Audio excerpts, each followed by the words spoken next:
13.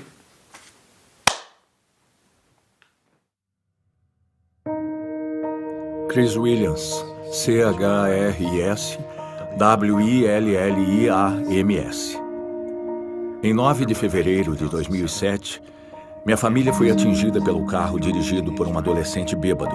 Nesse acidente morreram minha mulher, Michelle, que esperava nosso 5º filho, meu 2º filho, Benjamin, e minha única filha, Ana.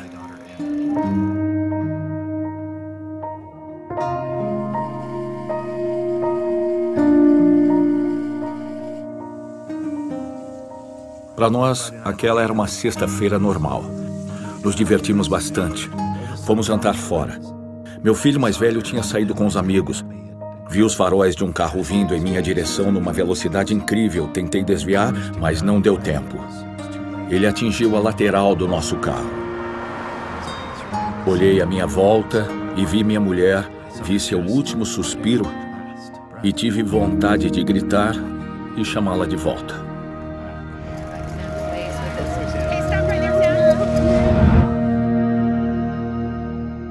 O próximo som foi o do meu próprio choro de angústia pela morte deles. Foi quase como se eu estivesse fora do meu corpo e ouvisse aquilo e percebesse que era eu quem produzia aquele som. Nunca me senti tão vulnerável na vida. Nunca me senti tão esmagado, espiritual, emocional e fisicamente. Quem tem filho adolescente fora de casa depois da meia-noite fica apreensivo quando toca o telefone. Eu levantei, atendi o telefone. Do outro lado da linha, um homem se identificou como sendo da polícia de Salt Lake City.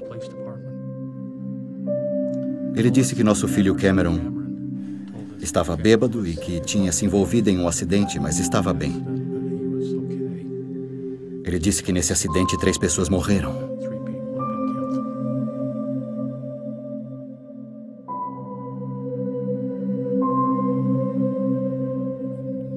Descobrimos que o Sam foi o único filho sobrevivente. Então fomos para o hospital universitário, onde a família do Chris estava. Mesmo nessa hora em que todos estavam chorando e ele, Chris, estava em uma maca com o pescoço imobilizado, uma das primeiras coisas que ele disse foi: "Como está o rapaz que dirigia o outro carro?" Nos primeiros meses depois do acidente, acho que o que senti foi um choque inicial. O choque de ver que uma parte imensa da minha vida tinha desaparecido. É uma situação extremamente difícil a de ajoelhar-se com vontade de falar com o Pai Celestial quando a gente está se sentindo tão sozinho e angustiado. Essa é uma conversa interessante. Ele não tenta fazer a gente se sentir melhor imediatamente. Primeiro ele escuta. Achei que isso ajudou muito. Ele permitia que eu desabafasse a raiva, mas inevitavelmente voltava a ensinar-me as coisas de seu Filho Jesus Cristo. Quando eu ficava com raiva ou sentia-me muito sozinho, não canalizava isso para o causador do acidente. Canalizava para o Salvador. Quando olhei pela janela do carro, vi o carro que nos atingira virado.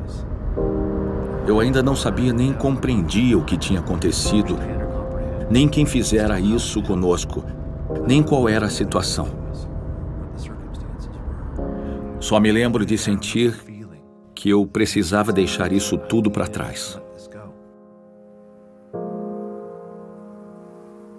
Podemos lidar com os problemas, com as situações e o sofrimento como Jesus lidaria.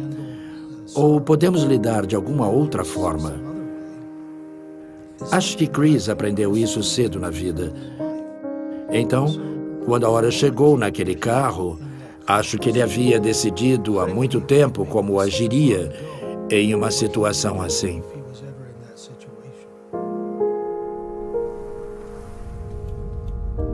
Há mais ou menos um ano, o Chris e o Cameron se conheceram e conversaram pela primeira vez. Quando eu o conheci, estava numa sala e ele entrou com um grande sorriso. Eu não estava sorrindo porque ia conhecer a pessoa a quem eu fizera isso. Ele veio e apertou a minha mão. Ele estava disposto a falar do acontecido e do que sentia. O Chris disse as coisas que o Cameron precisava ouvir sem medir as palavras. E ele disse o que sentia e o que isso significava. Ele quer que eu deixe o que passou para trás. Quer que eu escolha uma data e esqueça o acontecido e siga em frente.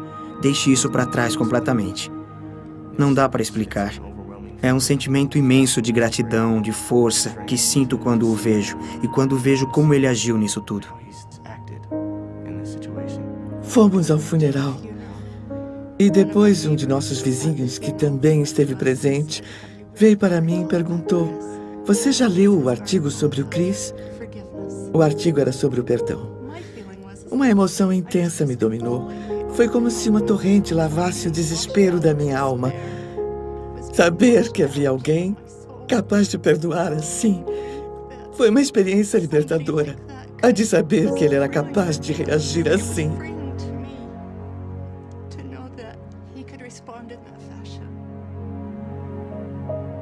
A ideia e o sentimento que eu expressei quando conversei com o Cameron foi simplesmente este. Se ele aprendeu alguma coisa com tudo o que ouviu a meu respeito depois do acidente, isso foi obra do Salvador, agindo por meu intermédio. Só o que fiz foi deixar-me servir de instrumento através do qual o Espírito, o exemplo, o conhecimento, a inteligência e a luz do Salvador pudessem brilhar. A verdade é que só o que tive de fazer foi não atrapalhar. Quero que ele entenda que eu tive muito pouco a ver com as coisas boas que vieram de tudo isso. Passou a ser ainda mais importante para mim o fato de que ele me perdoou. Sei que ele me perdoou porque conhece a Cristo, tem um testemunho dele e tem um relacionamento com ele. Agradeço a Deus por permitir que passemos por tragédias e provações. Não porque sejam fáceis, nem porque queiramos que aconteçam, mas porque ajuda-nos a amar. Essa é outra bênção maravilhosa, pois nela vi o meu irmão.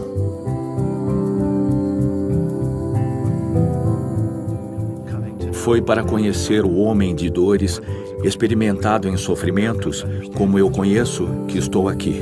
Foi dificílimo aprender essas lições da forma que aprendi.